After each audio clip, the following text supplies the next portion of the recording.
எடுத்துக்காதீங்க, நான் மேடையில் வந்து எதையாவது சொல்லிவிடுவேன். இப்போ திரைக்கதைக்கெல்லாம் யார் மரியாதை கொடுக்கறதில்ல. ஒரு ஹீரோ கிடைச்சா போதும், எப்படினாலும் படம் பண்ணிடலாம். ஏன்னா இப்போ இருக்கிற ஆடியன்ஸ் எப்படின்னா ஹீரோவுக்காக படம் பார்க்க ஆரம்பிச்சிட்டாங்க. கதையை பற்றிலாம் அவங்களுக்கு கவலையே இல்லை, ஸ்க்ரீன் பிளேயை பற்றி கவலை இல்லை. ஃபோன் பண்ணி அவரை பாராட்டுறேன்னு பாருங்கள், first off super sir, sir ஒரு படம் எப்படி பண்ணணும்னு உங்கள்கிட்ட இருந்து தான் சார் கற்றுக்கணும் அப்படின்லாம் சொல்லிகிட்டு இருக்கேன். அதெல்லாம் கேட்டுக்கிட்டு இருக்காரு. செகண்ட் ஹாஃப் கொஞ்சம் சரியில்லை சார் அப்படின்னு சொன்னால், சார் நான் சாப்பிட்டுக்கிட்டு இருக்கேன் அப்படின்னாரு. வெள்ளி விழா கொண்டாடுது அந்த படம். அப்போ என்ன விஜய் வந்து பெரிய சூப்பர் ஸ்டாரா? இல்லையே, அந்த கதை அவர் தூக்குச்சு.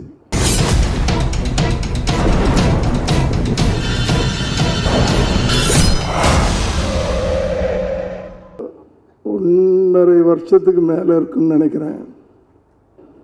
ஈவினிங்கில் நடக்கிற எந்த விழாக்கள்லையும் நான் கலந்துக்கிறது கிடையாது, எக்ஸப்ட் இப்போ சமீபத்தில் நடந்த கலைஞர் 100, அதில் கூட 7:45 போயிட்டேன் நான். காரணம் கலந்துக்கக்கூடாது அப்படின்றதில்ல, கலந்துக்கக்கூடிய என்ன சொல்கிறது, ஒரு ஒரு ஒரு பிரின்சிபலான லைஃப்பை கடைசி காலத்தில் வாழ்ந்துக்கிட்டு இருக்கேன் நான். 7:30 மணிக்கு டின்னர் முடிச்சிடுறது, ஒரு 1 மணி நேரம் இந்த பழைய படங்களை பார்க்குறது, அதுக்கப்புறம் 9 மணிக்கு படுத்துறது, 4:30 மணிக்கு எந்திரிச்சு ஏதோ ஒரு உலகத்தில் இருக்கிறது. இப்படி ஒரு வாழ்க்கையை, ஒரு லைஃப் ஸ்டைலையே மாற்றிக்கிட்டேன் நான். இதில் ஒரு நாள் மிஸ் ஆனால் கூட ஒரு 3 நாள் 4 நாள் வந்து அது இடிக்கும். அதனால் நம்ம உடம்பை நம்ம தானே பார்த்துக்கிறணும். ஆனால் இந்த எழில் அவர்கள் கூப்பிட்டப்போ என்னால் மறுக்க முடியல. அது மாத்திரம் இல்லை, எப்படியாவது அதில் கலந்துக்கிறணும்னு நினச்சி ஒரு ஷூட்டிங்கில் இருந்தேன். அது 6 மணிக்கெலாம் முடிக்க சொல்லிவிட்டு வீட்டுக்கு போய் குளிச்சுட்டு ஓடியாரேன். எழிலை பற்றி எல்லோரும் சொன்னாங்க. நான் அவர் கூட பழகியிருக்கேன். அந்த படம் அவர் பண்ணின அந்த காலகட்டத்தில் அவரோட நான் பழகியிருக்கிறேன்.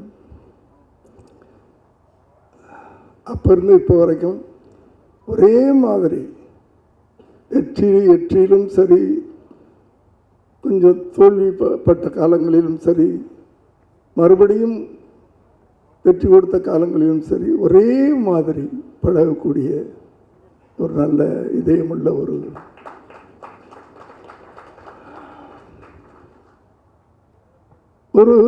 திரைப்படம் ஒரு வெற்றி பெறுது அப்படின்னு சொன்னால் முதல்ல அந்த கரு, கண்டென்ட்னு சொல்லுவாங்க, அந்த கரு நல்லா இருக்கணும். அதை யார் நடித்தாலும் வெற்றி பெறக்கூடிய அளவுக்கு திரைக்கதை அமைக்கணும். யார் நடித்தாலும், அதான் நான் சொல்கிறேன் நான். அதுதான் ஒரு சிறந்த திரைப்படம். அப்படிப்பட்ட என் மகன் விஜயுடைய வாழ்க்கையில் எத்தனையோ படங்கள் பண்ணியிருக்கிறாரு. ஆனால் துள்ளாத மனமும் துள்ளும் ஒரு படம் அவர் வாழ்க்கையில் ஒரு மைல் ஸ்டோன். ஒரு 10 படம் இருக்குது. இப்படி மைல் ஸ்டோன் கொடுத்தவங்க இங்கே 2 பேர் இருக்கிறாங்க என் கண்ணுக்கு எதிராக. பேரரசு அவர்கள், எழில் அவர்கள். முதல்ல அவர்களுக்கு நன்றி. ஏன்னா எந்த ஒரு நடிகனும் மேலே வர்றதுக்கு யார் ஆதாரம்னா இயக்குனர்கள். அதை நான் எங்கே வேணாலும் சொல்லுவேன், அடித்து சொல்லுவேன். அப்படியாப்பட்ட ஒரு திரைக்கதை அந்த கதை. அடுத்து அப்போல்லாம் வந்து நான் நல்ல ஞாபகம் இருக்குது, சௌத்ரி சார் ஒரு நாள் என்னை கூப்பிட்டு, யோன்னு தான் அவர் கூட, நான் ஒரு பையனை அனுப்புகிறேன் கதை கேளியா அப்படின்னா. சாலி கிராமத்து வீடு, அவர் வந்து அந்த கதை சொன்னார். உடனே நான் வந்து அவர் போய் சேர்ந்துருப்பாரோ இல்லையே தெரியல சௌத்ரி சார் ஆஃபீஸ்க்கு. நான் ஃபோன்லேயே சொல்லிட்டேன், எப்போ வேணும் சார் டேட்டு அப்படின்னு கேட்டேன். இந்த படத்தை நான் மிஸ் பண்ண மாட்டேன், எப்போ வேணும்னு கேட்டேன். அப்படி அந்த கதையின் மேலே எனக்கு ஒரு நம்பிக்கை. அவர் பண்ணியிருந்த ஸ்க்ரீன் பிளே நான் ஒரு அந்த முழு கதையை கேட்டேன். அப்போல்லாம் வந்து நான் வந்து விஜயோட மற்றவங்களாம் சொல்லுவாங்க, என்னென்னமோ 1008 கதைகள் சொல்லுவாங்க என்னை பற்றி. நான் கதை கேட்கும்போது விஜய் அப்பாவாக கேட்குறதில்ல, ஒரு சாதாரண பப்ளிக், படம் பார்க்குற ஒரு பப்ளிக்காக தான் அந்த கதையை கேட்பேன். நான் அப்படி ஒரு பப்ளிக்காக 1-2 கேள்விகள் கேட்பேன். அந்த கேள்வி கூட ஒரு அசிஸ்டன்ட் டைரக்டர், சின்சியரான ஒரு அசிஸ்டன்ட் டைரக்டராக கேட்பேன். ஜால்ரா அடிக்கிற அசிஸ்டன்ட் டைரக்டராக இல்லை, ஒரு சின்சியரான அசிஸ்டன்ட் டைரக்டர். என்ன அழகுன்னா, இந்த கதை ஜெயிக்கணும், நம்ம டைரக்டர் ஜெயிக்கணும்னு நினைக்கிறவன் தான் சின்சியரான அசிஸ்டன்ட் டைரக்டர். அப்படி ஒரு சின்சியரான அசிஸ்டன்ட் டைரக்டராக நான் எல்லாத்துட்டையும், கதை கேட்குற எல்லாத்துட்டையும் கேள்விகள் தான் கேட்டு அனுப்புவேன். அதுக்கு சால்வ் பண்ணுறது அவங்க இஷ்டம், அதை ஏற்றுக்கிறது அவங்க இஷ்டம், இல்லை நான் இப்படி தான் பண்ணுவேன்னு சொல்கிறது அவங்க இஷ்டம்.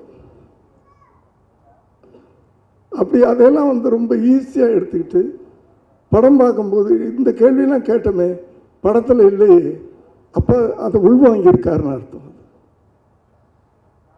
அப்படிப்பட்ட ஒரு இயக்குனர் இன்னைக்கு இத்தனை வருஷம் கழிச்சும் அவர் திரையுலகத்தில் இருந்துக்கிட்டு இருக்கார் பாருங்க. அதுக்கு ஒரே ஒரு காரணமாக நான் நினைக்கிறது, பைபிளில் ஒரு வார்த்தை இருக்கு, எவன் ஒருவன் தன் தாயை உயர்த்துகிறானோ அவனை நான் மென்மேலும் உயர்த்தி கொண்டே இருப்பேன் அப்படின்னு கடவுள் சொல்லியிருக்கார். இறைவன் சொன்னதாக சொல்லியிருக்கார். அது எல்லா வேதத்திலையும் சொல்லியிருக்கேன், எனக்கு தெரிஞ்சது பைபிள் வார்த்தை. நான் அதை பார்த்து தான், ஏன்னா எங்கள் அம்மாவை நான் 23 வருஷம் கூட வச்சு அந்த கடைசி நேரத்தில் அந்த ஆஸ்பத்திரிக்கு என் கையால் தூக்கிட்டு போனேன். அதனால தான் நான் நல்லா இருக்கிறேன், என் பிள்ளை நல்லா இருக்கிறேன், எங்கள் குடும்பம் நல்லா இருக்குது. எழில் சார், தாயை நம்ம எங்கே நம்ம உயர்த்துறோமோ கடவுள் நம்மளை உயர்த்திக்கிட்டே இருப்பார், இதில் எந்த மாற்று கருத்து இல்லை சார். ஏன்னா என் வாழ்க்கையில் நான் பார்த்தது, இந்த இளைஞர்களுக்காக அதைத்தான் நான் சொல்லிகிட்டு இருக்கேன். நமக்கு தெரிஞ்ச கடவுள், நமக்கு தெரிஞ்ச கடவுள், அந்த கடவுளை நம்ம எவ்வளவு போற்றினாலும் தகுது சார். அது எந்த தாயாக இருந்தாலும் சரி. எனக்கு அதனால தான் அப்படி ஒரு திரைக்கதை, தப்பா எடுத்துக்காதீங்க, நம்ம மேடையில் வந்து எதையாவது சொல்லிடுவேன். இப்போ திரைக்கதைக்கெல்லாம் யாரும் மரியாதை கொடுக்கறதில்ல. ஒரு ஹீரோ கிடைச்சா போதும், எப்படினாலும் படம் பண்ணிடலாம். ஏன்னா இப்போ இருக்கிற ஆடியன்ஸ் எப்படின்னா, ஹீரோவுக்காக படம் பார்க்க ஆரம்பிச்சிட்டாங்க. கதையை பற்றிலாம் அவங்களுக்கு கவலையே இல்லை, ஸ்க்ரீன் பிளேயை பற்றி கவலை இல்லை, அந்த ஹீரோவுக்காக படம் ஓடிடுது. ஸோ நம்ம பெரிய டைரக்டர், தப்பாக எடுத்துக்காதீங்க, மனசில் இருக்கிறத சொல்கிறேன். அதே படங்கள் இன்னும் ஒரு கண்டென்ட் ஓரியன்டோட ஒரு நல்ல திரைக்கதையோடு பண்ணால் இன்னும் பல மடங்கு அந்த படங்களுக்கு வெற்றி கிடைக்கும்னு சொல்ல வர்றேன், வேற ஒன்றும் இல்லை.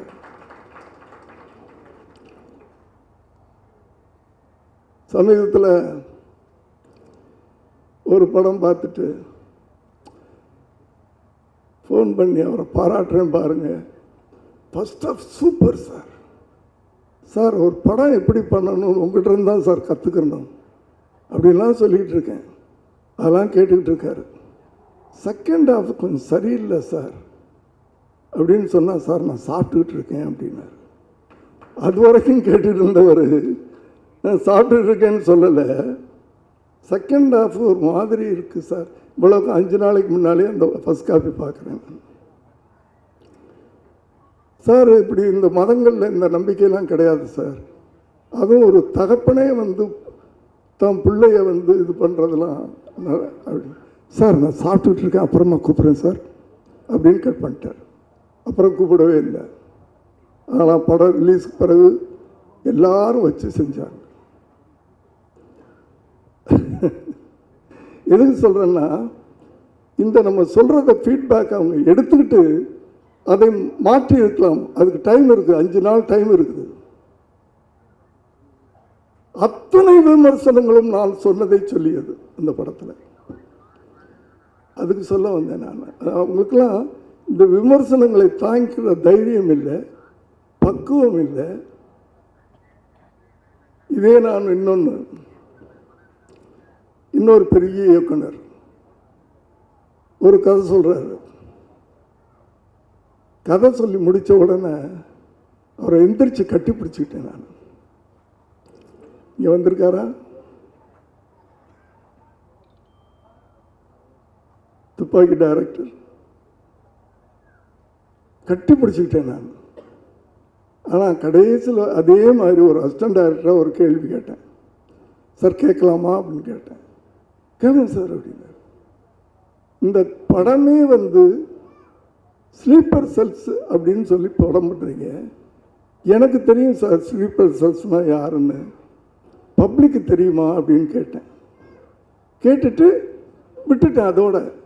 பட் படம் பார்க்கும்போது அதுக்குன்னு ஒரு சீன் வச்சுருந்தார்.